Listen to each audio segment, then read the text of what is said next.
Гэты горад хавае нейкую старажытную таямніцу.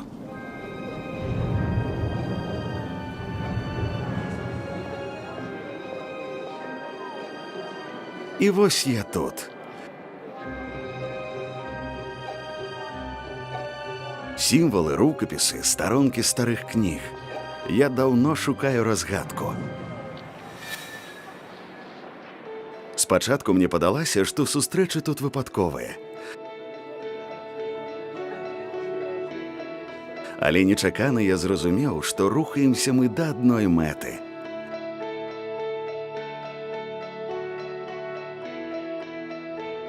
Разам мы павінны разгадаць загадку, зашыфраваную ў старажытных сімвалах. Прыгода пачалася. Мы шукаем адказ.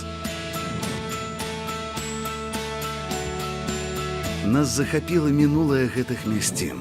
Мы як быццам убачылі той час, калі на старажытным шляху з варах у грэкі пачалася гісторыя старажытнага горада.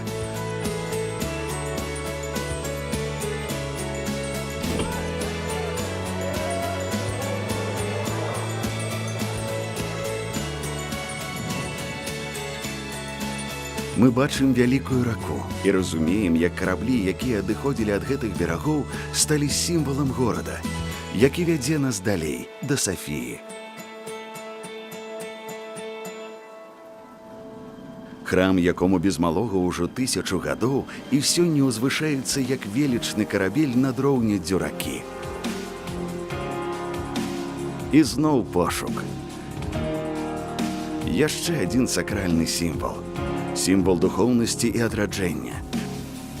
Ён звязаны з імем вядомай князёўны манашкі, заступніцы беларускай зямлі.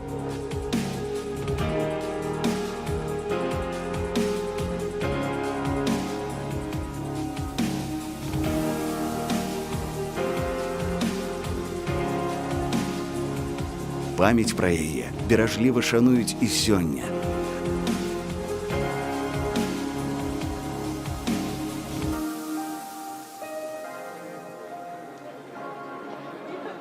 Жыхары гэтага горада ветлівыя і гасцінныя, але маюць ледзь улоўны свой асаблівы характар.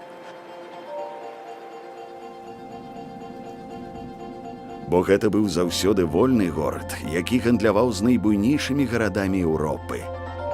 Сюды імкнуліся купцы, вандроўнікі, навукоўцы з усяго свету.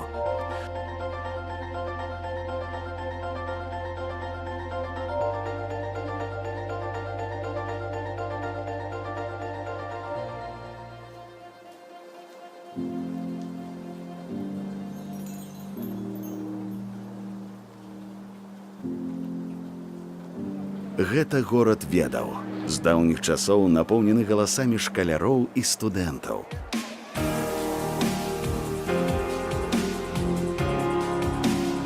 Мы шукаем разгадку ў старых мурах.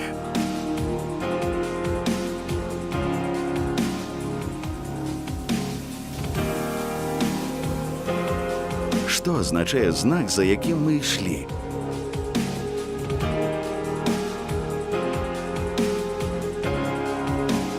І горад аказаў нам.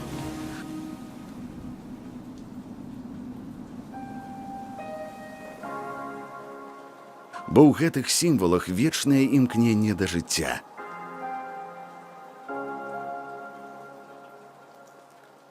У іх душа беларускага народа. Гісторыі, запісаныя ў народных паданнях.